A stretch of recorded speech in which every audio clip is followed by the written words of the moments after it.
Hello students.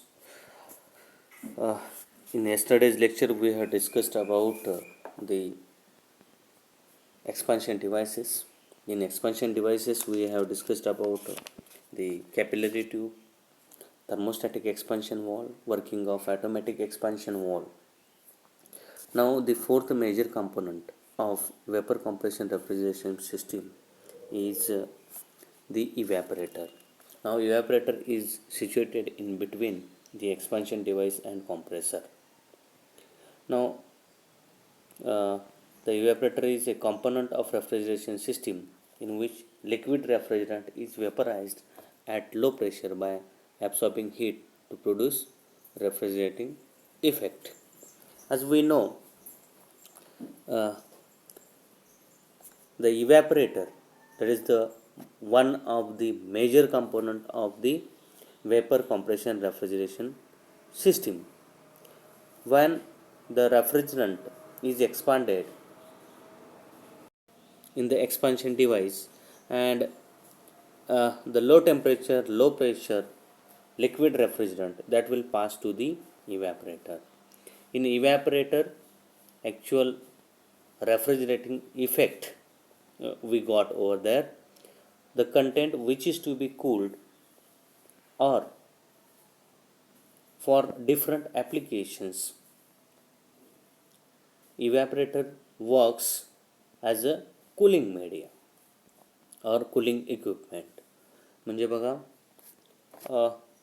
आपण जर refrigeration system घेतली, डोमेस्टिक रेफ्रिजरेटर जर घेतला तर रेफ्रिजरेटरमध्ये असणारे जे साहित्य आहे किंवा आपण जे मटेरियल ठेवणार आहे त्याचं त्या ठिकाणी काय होणार आहे, कूलिंग होणार आहे. त्याच्याकडून इव्हॅपरेटर काय करणार आहे, हीट ॲब्सॉर्ब करून घेणार आहे. ओके. जर मी एखादा कोल्ड स्टोरेज घेतलं तर कोल्ड स्टोरेजमध्ये जे मटेरियल मी ठेवणार आहे तर त्याच्याकडून इव्हॅपरेटर काय करून घेणार आहे, हीट ॲब्सॉर्ब करून घेणार आहे. याच्यानंतर समजा एअर कंडिशनिंगमध्ये कसं असतं, तर रूममधली जी एअर आहे त्याच्याकडून हीट ॲब्सॉर्ब करून घेतली जाईल. दुसरी गोष्ट जर बघायला गेलं तर आणखीन ॲप्लिकेशन्स आहेत, जसे टेक्स्टाईल मिल आहे, अशा ठिकाणी सुद्धा एअरमधली ह्युमिडिटी जी आहे ती मेंटेन केली जाते. टेम्परेचर जे आहे ते मेंटेन करत असताना इव्हॅपरेटर काय करतं, त्या ठिकाणची हीट जी आहे ती काय करून घेतं, ॲब्सॉर्ब करून घेतं. याचं दुसरं जर ॲप्लिकेशन बघायला गेलं तर बघा, आईस प्लांटसारख्या ठिकाणी बघा, त्या ठिकाणी इव्हॅपरेटर काय करत होता, तर जे आईस कॅन्स होते त्याच्याकडून हीट काय करून घेत होता, ॲब्सॉर्ब करून घेत होता. तर इव्हॅपरेटर जो आहे त्याचं फंक्शन हे आहे की जे कंटेंट आपण ठेवणार आहे किंवा जे ॲप्लिकेशनसाठी वापरणार आहे त्याच्याकडून हीट काय करायची, ॲब्सॉर्ब करून घ्यायची. Okay. In evaporator the refrigerant will absorb heat and will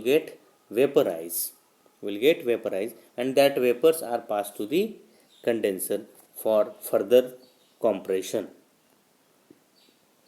Now in this diagram we can see the evaporator over here. Okay. This type of evaporator we have seen in the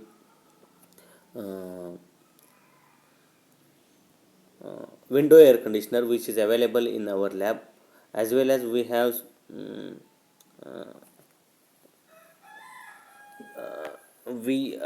seen this type of inlet and outlet connections. Okay, in the evaporator of window air conditioner मध्ये जो evaporator होता त्या ठिकाणी आपण जसं फिगरमध्ये दाखवलेला आहे असा फिन टाईप इव्हॅपरेटर जो आहे तो बघितलेला आहे. याच्यामध्ये बघता येईल आपल्याला की कॉपर कॉइल्स आहेत. ओके, या ठिकाणी कॉपर कॉइल्स आहेत. या कॉपर कॉइल्स ज्या आहेत त्या काय केलेल्या आहेत, इव्हॅपरेटरमध्ये पास केलेले आहेत आणि त्याच्यावरती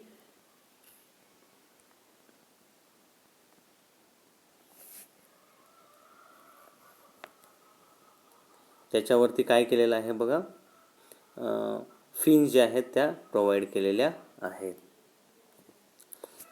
नाव क्लासिफिकेशन ऑफ दी इव्हॅपरेटर. नाव evaporators are classified, that is first one according to the operating condition. It is classified as dry expansion type evaporator and fluided type evaporator. Okay, now dry expansion type evaporator म्हणजे बघा आपण पाहिलेले आहेत इव्हॅपरेटर ज्याच्यामध्ये domestic रेफ्रिजरेटरचा इव्हॅपरेटर असेल. Okay, तो वाला dry expansion type. जे छोटे छोटे युनिट आहेत तर त्या ठिकाणी एअर कंडिशनर, विंडो एअर कंडिशनरचा इव्हॅपरेटर असेल. त्याच्यानंतर स्प्लिट टाईप एअर कंडिशनरचा इव्हॅपरेटर असेल. हे इव्हॅपरेटर जे आहेत ते ड्राय एक्सपान्शन टाईप इव्हॅपरेटर आहेत. आपण 1 बाय 1 ते पाहणार आहोत. आणि फ्लुडेड टाईप इव्हॅपरेटर. फ्लुडेड टाईप इव्हॅपरेटर कुठं वापरला जातो? जिथं लोड जो आहे तो व्हेरिंग लोड असेल, लोड चेंजिंग असेल. ओके, आणि जास्त लोड असेल तर फ्लुडेड टाईप इव्हॅपरेटर आपण कुठं बघितलेले आहेत बघा.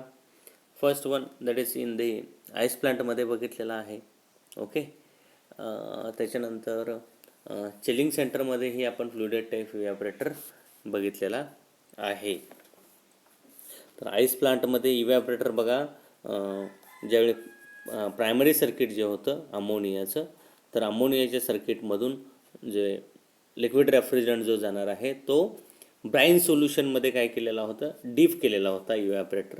आणि त्या ठिकाणी ब्राईन सोल्युशनमध्ये जो इव्हॅपरेटर डीप केलेला होता त्या ज्या ट्यूब्स होत्या, पाईप्स होत्या, त्याच्यामध्ये फिल्ड लिक्विड रेफ्रिजरंट होता.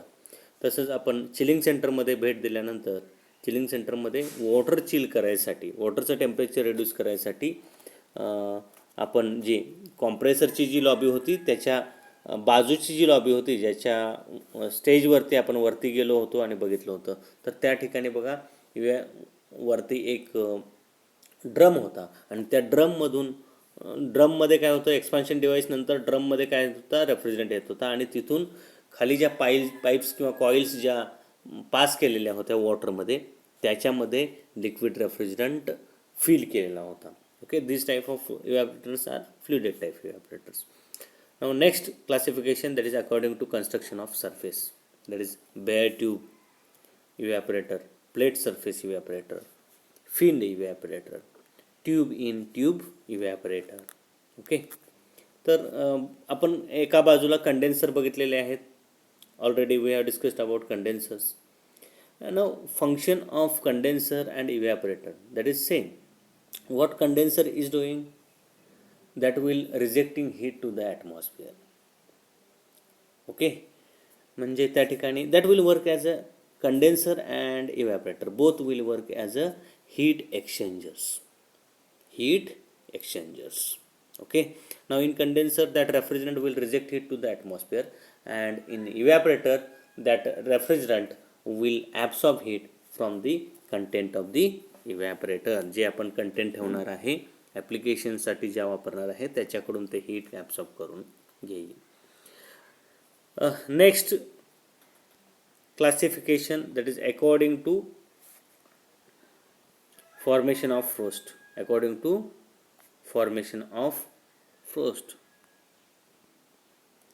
That is frosting type, deep frosting type आणि नॉन फ्रोस्टिंग टाईप. आता फ्रोस्ट म्हणजे बघा आपण बऱ्याच वेळेला बघितलेलं आहे, जर इव्हॅपरेटिव्ह कॉईल जे असतील किंवा रेफ्रिजरेटरमध्ये सुद्धा ज्या ठिकाणी फ्रीजर असतो त्या ठिकाणी त्या फ्रीजरच्या आतल्या सेक्शनवरती काय झालेलं असतं? आईसचं फॉर्मेशन झालेलं असतं. Okay, that is called as frost. Now according to formation of frost, that is classified as frosting type, defrosting type, non-frosting type. Now next classification, that is according to process of expansion of refrigerant. That is first one, that is direct expansion type evaporator, and second one, that is indirect or secondary evaporator. तर ते दिसत नाही आहे बी, पण आपण पुढं बघणार आहोत. That is indirect or secondary evaporator. This is about classification of evaporators. Now we will discuss the evaporators one by one. Now first, that is according to operation condition, that is dry expansion type evaporator. Dry expansion type evaporator. Now we can see dry expansion type evaporator. In dry expansion type evaporator, the liquid refrigerant passes through evaporator coil or pipe and is limited and is completed vaporized when it reaches to end of the evaporator, so that only vapor should enter in the suction line of the compressor. Hence thermostatic expansion valve or capillary is used. That is dry expansion type evaporator. Dry expansion coolers have low frictional loss. These are simple in design and tube not subject to freezing or rupture. The overall heat transfer is low and low initial cost. Now this type of coolers or evaporators generally used हॅलोकार्बन रेफ्रिजरंट्स. याच्यामध्ये हॅलोकार्बन refrigerant जे आहेत ते वापरले जातात. तर या ठिकाणी आपण जर पाहिलं तर ड्राय एक्सपान्शन टाईप इव्हॅपोरेटरमध्ये बघा, या ठिकाणी थ्रोटल वॉल किंवा एक्सपान्शन वॉल म्हटलं जातं आहे आणि लिक्विड रेफ्रिजरंट काय होईल, इथून इन होईल. ह्या ट्यूबमधून किंवा पाईपमधून हा रेफ्रिजरंट काय होणार आहे, लिक्विड रेफ्रिजरंट पास होणार आहे आणि फायनली या ठिकाणी गेल्यानंतर लिक्विड रेफ्रिजरंट जो आहे तो कम्प्लिटली वेपरमध्ये कन्वर्ट झालेला असेल and vapours are passed to the compressor. Vapors are passed to the compressor. Now this is simple in construction. Cost is very low as compared to other or fluided type evaporators. Okay. Now over here, that is thermostat is used. You can see thermostat is used over here. Thermostat कशासाठी असेल तर temperature जे आहे इव्हॅपोरेटरच्या आउटलेटला जो refrigerant vapour refrigerant येणार आहे त्याचं temperature measure करण्यासाठी काय आहे, थर्मोस्टॅट आहे. आणि त्या टेम्परेचरवरून काय केलं जातं तर एक्सपान्शन वॉल्व जो आहे तो ऑपरेट केला जातो. If temperature increases it means that load on the system increases. At that time flow of the refrigerant is increased through the throttle wall or expansion wall. If temperature at this place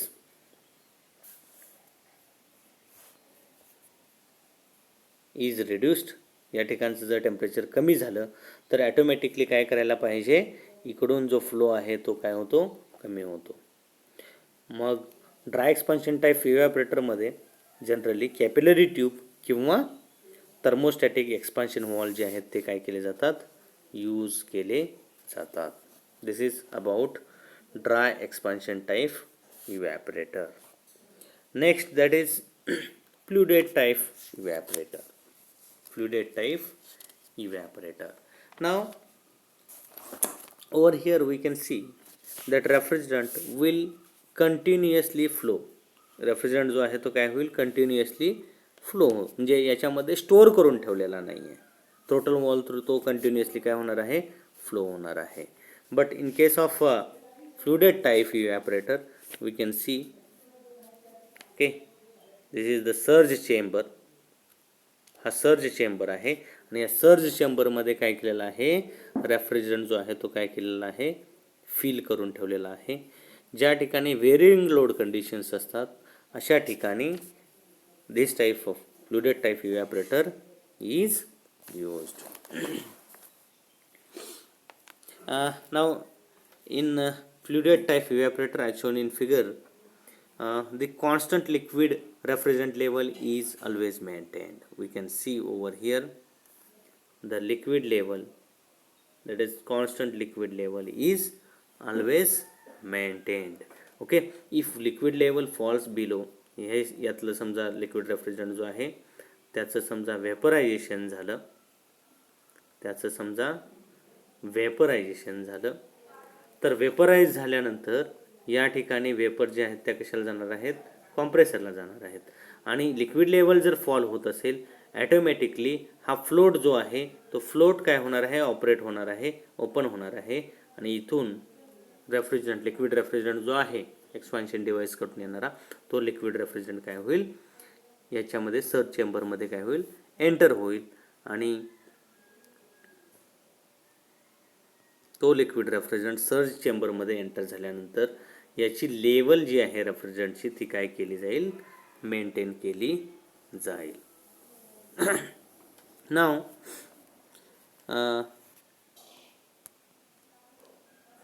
in this type of evaporator,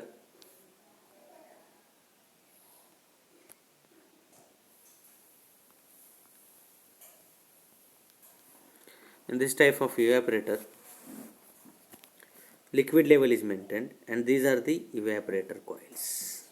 ह्या काय आहेत, इव्हॅपरेटर coils आहेत. आता मग ह्या इव्हॅपरेटर coil जे आहेत त्या काय करणार आहेत, इथून जे इव्हॅपरेटरमध्ये आपण कंटेंट ठेवणार आहेत त्याच्याकडून काय करणार आहे, हीट ॲब्सॉर्ब करून घेणार आहे. हीट ॲब्सॉर्ब करून घेतल्यानंतर याच्यातला लिक्विड रेफ्रिजरंट जो आहे तो काय होणार आहे, वेपराईज होणार आहे.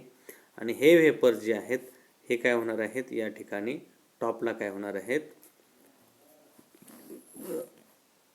that will move in upward portion of the surge chamber.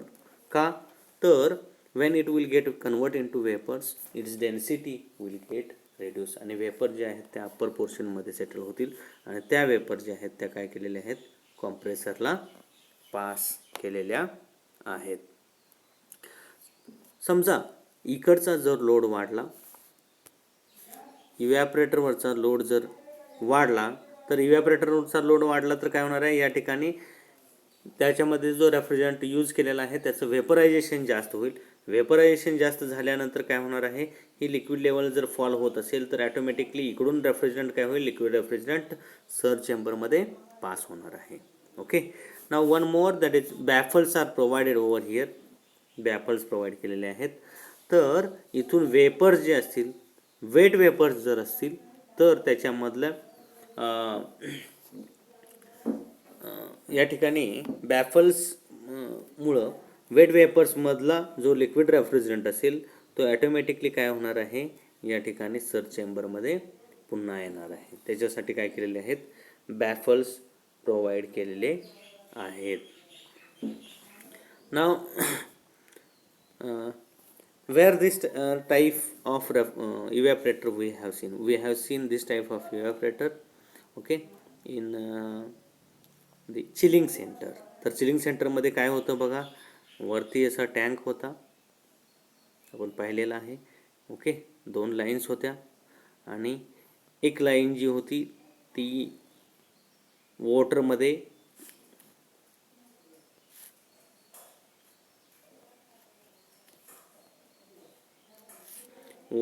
काय होत होती, कॉईल काय केलेली होती, पास केलेली होती आणि फायनली ती कॉईल पुन्हा इकडं काय केलेली होती, सॉरी या ठिकाणी थोडीशी वेगळी अरेंजमेंट होती. तर या ठिकाणी कसं होतं बघा, वरती टँक होता. ओके, टँकमधून इथून रेफ्रिजरंट इन होईल. या ठिकाणी हेडर होता, या ठिकाणी फुटर होता आणि हे काय केलेलं होतं, वेगवेगळ्या पाईपनं काय केलेलं होतं, अटॅच केलेलं होतं. ओके, तर इथून रेफ्रिजरंट काय व्हायचा,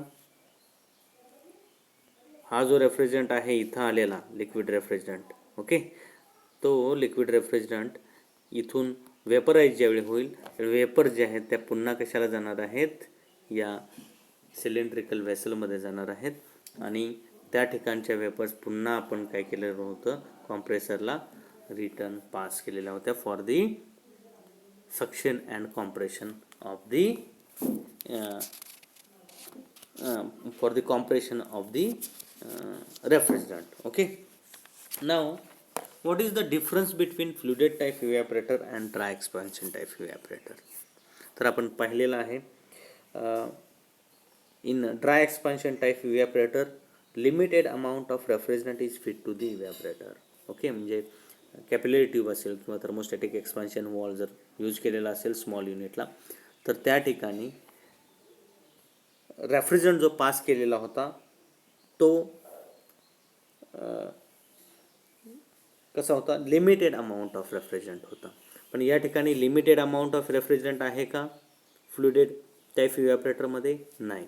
तर फ्लुइडेड टाईप इव्हॅपरेटरमध्ये रेफ्रिजरंट जो आहे तो इव्हॅपरेटरमध्ये फुल फिल केलेला आहे. Okay. Now in case of dry expansion type evaporator, rate of heat transfer is less. Rate of heat transfer is less, but in case of fluided type evaporator, rate of heat transfer is more. कारण काय, direct या ठिकाणी काय आहेत, इव्हॅपरेटर coil जे आहेत त्या fully filled आहेत, त्याच्यामुळे रेट ऑफ हीट ट्रान्सफर जो आहे तो कसा असणार आहे या ठिकाणी जास्त असणार आहे. ड्राय एक्सपान्शन टाईप इव्हॅपरेटर जे आहेत ते कशासाठी यूज केलेले आहेत, स्मॉल युनिट्ससाठी. आणि फ्लुइडेड टाईप इव्हॅपरेटर जे आहेत ते large installations where refrigerating capacity is high, over there it is used. Again, dry expansion type evaporator जो आहे तो कॉन्स्टंट लोड ज्या ठिकाणी आहेत, ॲप्लिकेशन्स आहेत, अशा ठिकाणी यूज केलेला असतो. फ्लक्च्युएटिंग लोड जर असेल तर त्या ठिकाणी काय केलेलं असतं, फ्लुइडेड टाईप इव्हॅपरेटर वापरला जातो. Okay. These are the differences between fluided type evaporator and dry expansion type evaporator. It is again used for multi evaporator system. Multi evaporator system म्हणजे इथून हा एक इव्हॅपरेटर असेल, इकडं सेपरेट सिस्टीम आपल्याला मेंटेन करता येईल, इकडेही आपल्याला वेगळ्या ॲप्लिकेशनसाठी इव्हॅपरेटर देता येईल. सो मल्टी इव्हॅपरेटर सिस्टीममध्ये या ठिकाणी आपल्याला फ्लुइडेड टाईप इव्हॅपरेटर जो आहे तो यूज केलेला दिसून येईल. Now next classification, that is according to construction of surface. According to construction of surface आपण बघितलेले आहेत क्लासिफिकेशन आहेत बघा.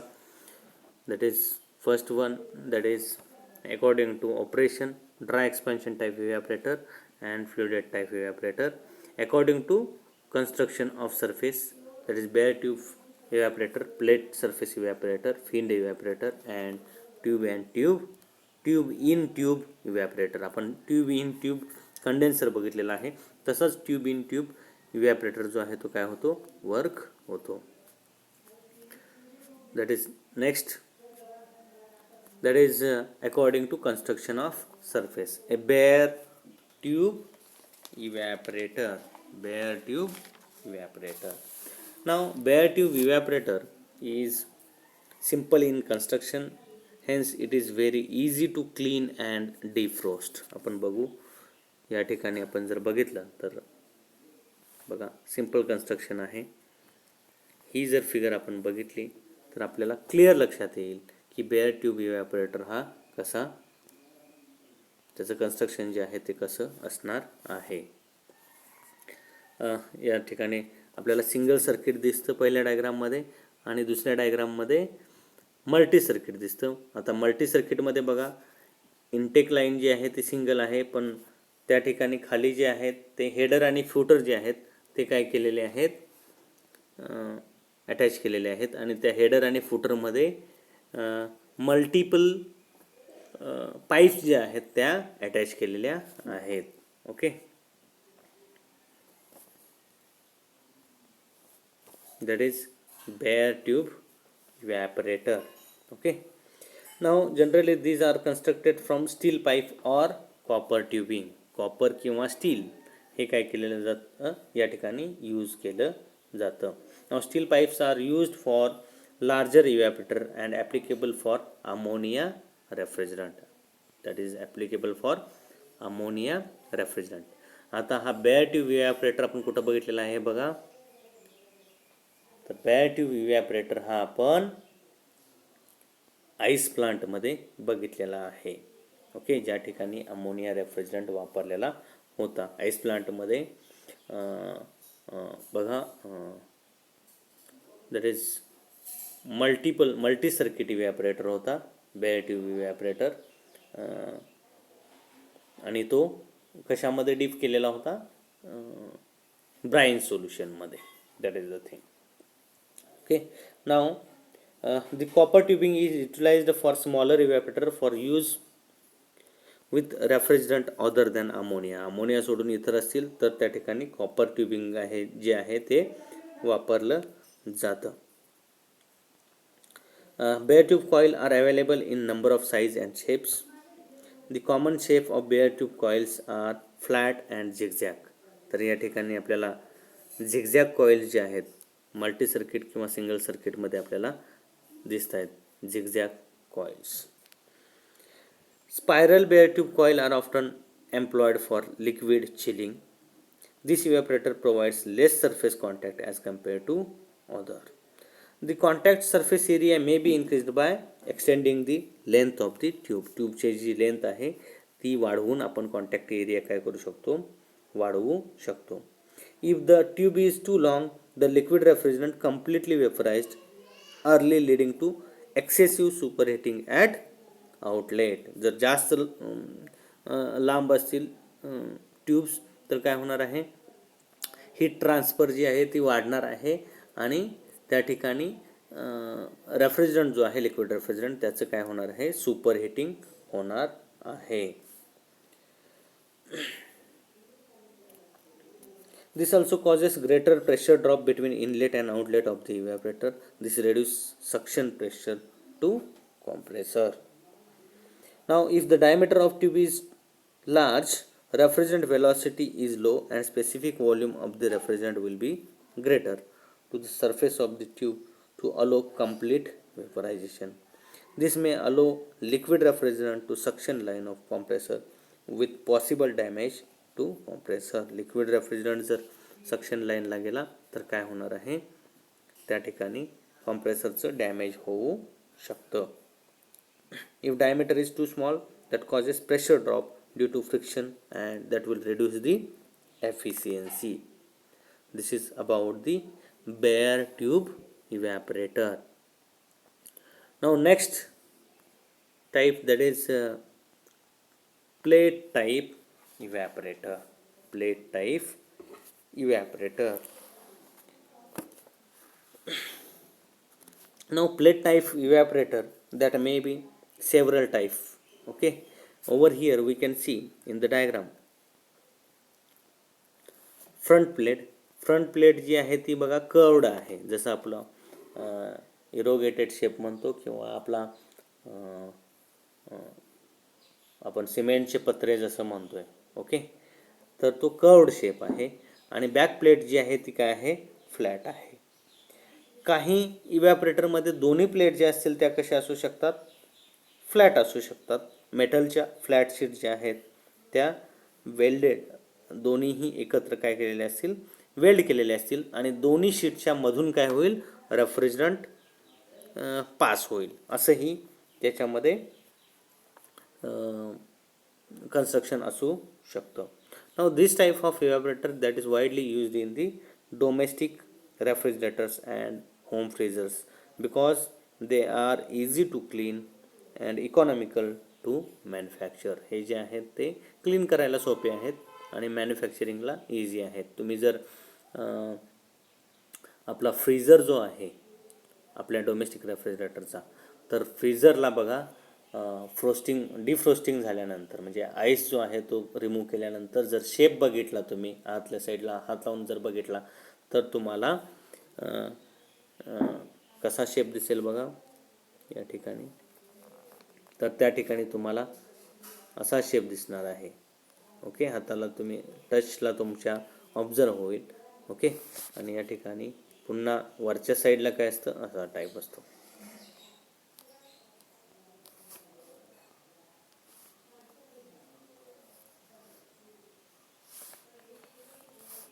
तर तो शेप कसा असतो बघा या ठिकाणी.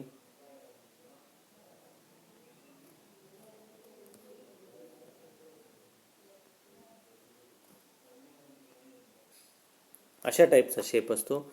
आणि रेफ्रिजरंट जो आहे तो रेफ्रिजरंट काय होतो, या ठिकाणी जो गॅप आहे याच्यातून रेफ्रिजरंट काय होत असतो, पास होत असतो. That refrigerant will flow through this the between portion between two plates. That is the thing. Now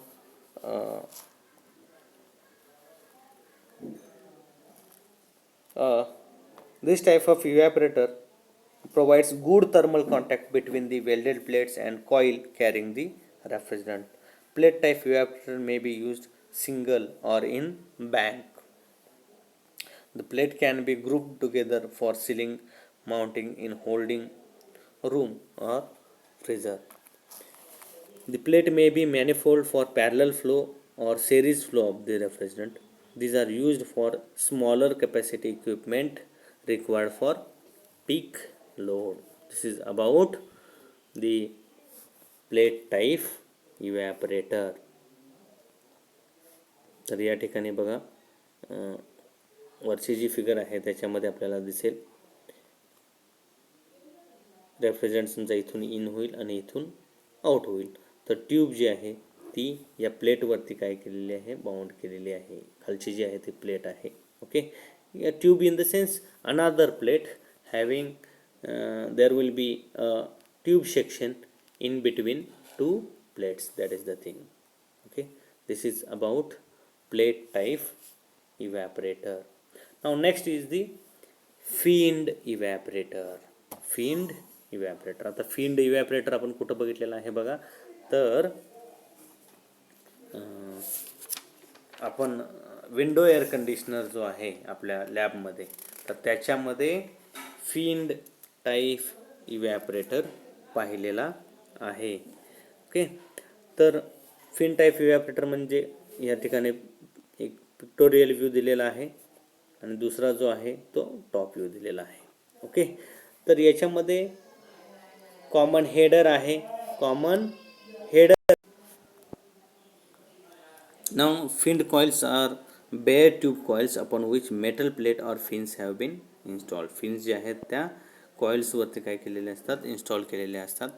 दिन fin servicing as secondary heat absorbing surfaces and have effect of increasing the outside surface area of the evaporator, thereby improving its efficiency for cooling air and other gases. तर बघा या ठिकाणी tube आहे. Okay, या ट्यूबमधून काय होणार आहे, refrigerant pass होणार आहे. या ठिकाणी समजा ट्यूब आहे. ओके, किंवा ह्या दोन ट्यूब्स आहेत. याच्यातून काय होणार आहे, रेफ्रिजरंट पास होणार आहे. रेफ्रिजरंट पास झाल्यानंतर समजा याच्यावरून एअर फ्लो होते. काय होते, याच्यावरून एअर जी आहे ती फ्लो होते. आता एअर फ्लो झाल्यानंतर अशी होईल समजा एअर फ्लो.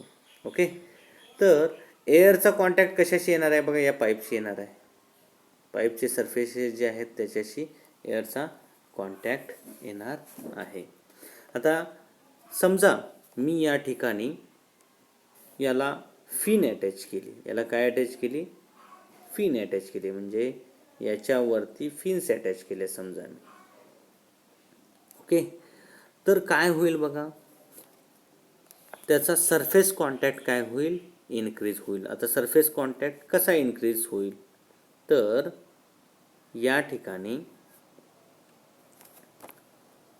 याच्यातून जो जाणारा रेफ्रिजरंट आहे, ओके, तो काय करेल, या फिन्स जे आहेत त्याच्याकडूनही, कारण त्या फिन्स जे आहेत त्या डायरेक्टली कशाला अटॅच केलेल्या असतात, ट्यूबला अटॅच केलेल्या असतात. त्याच्यामुळं फिनचं जे मटेरियल आहे ते मटेरियलसुद्धा काय करेल, एअरकडून हीट ॲब्सॉर्ब करेल आणि ते कशाला देईल, रेफ्रिजरंटला देईल. Like this the surface contact is increased. But if number of fins are increased, समजा ह्या नंबर ऑफ फिन्स जास्त इन्क्रीज केल्या तर काय प्रॉब्लेम होणार आहे, तर एअर जी याच्यातून फ्लो होणार आहे त्याला काय होणार आहे, ऑब्स्ट्रक्शन किंवा अडथळा निर्माण होणार आहे. That is the thing. Okay. Now, with bare tube evaporators, much of air that circulates over the coil passes through the open space between the tubes and does not come in contact with the coil surface. Bare ट्यूबमध्ये coil सरफेसच्या बरीच air जी आहे ती कॉन्टॅक्टमध्ये येत नाही, ती as it is pass होत असते. When fins are added to the coil, the fins extended out in to the open space between the tubes and acts as a heat collector. जसं मी तुम्हाला सांगितलं तसं हीट कलेक्टर म्हणून तो act होतो. Fin size and spacing depend upon the particular type of application for which coil is design. The size of tube determine the size of fins. Small tube requires small fins.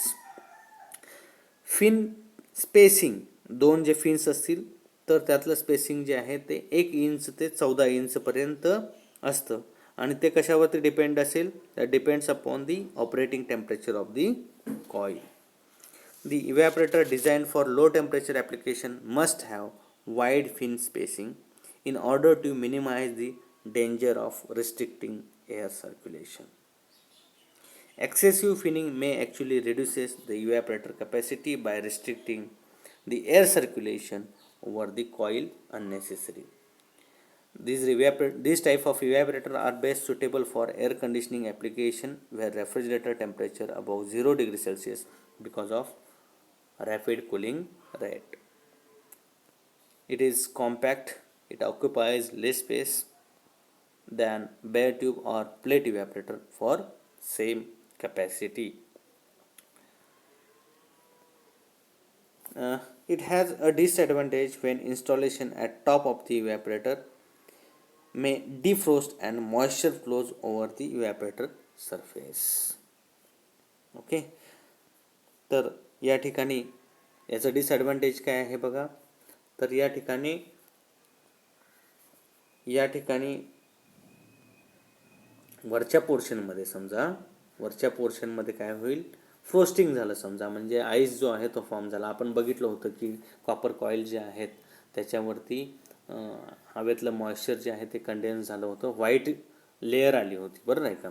तर या ठिकाणी समजा जर frosting झाल्यानंतर frosting म्हणजे काय, ॲटमॉस्फिअरमधले जे moisture आहे एअर कंडिशनरमध्ये जर बघितलं, ॲटमॉस्फिअरमधलं मॉइश्चर जे आहे ते काय झालं, कंडेन्स झालं ट्यूब्सवरती. ओके, आणि त्याचं फॉर्मेशन आईसमध्ये झालं. पुन्हा सिस्टीम ऑफ झाली, समजा डिफ्रोस्टिंग झालं, तर इथून ते वॉटर जे आहे ते काय होणार आहे, त्या ट्यूबवरून फिन्सवरून काय होणार आहे, पास होणार आहे. आणि नेक्स्ट ज्यावेळी आपण लगेच समजा चालू केलं तर काय होणार आहे, हीट ट्रान्सफर रेट जो आहे तो काय होणार आहे, कमी होणार आहे. That is the disadvantage of the fin type evaporator. Now next evaporator, that is tube in tube evaporator. Now in tube evaporator, that will work as a tube in tube condenser, म्हणजे हा heat exchanger म्हणून work होईल. Okay, तर याच्यामध्ये बघा एक छोटी tube आहे आणि त्याच्या भोवती दुसरी मोठी ट्यूब आहे. ओके, तर या ठिकाणी रेफ्रिजरंट जो आहे तो मोठ्या ट्यूबमधून काय होईल, पास होईल आणि जे लिक्विड आपल्याला कूल करायचं आहे ते छोट्या ट्यूबमधून पास होईल आणि रेफ्रिजरंट हीट ॲब्सॉर्ब करत काय होईल, इथून रेफ्रिजरंट आउट होईल आणि लहान ट्यूब जी आहे त्याच्यामधून काय होणार आहे, लिक्विड किंवा वॉटर जे कूल करायचं आहे ते काय केलेलं आहे, पास केलेलं आहे. This is the tube in tube evaporator. Okay, now we will stop here and in next lecture we will discuss about other type of evaporators. Thank you very much.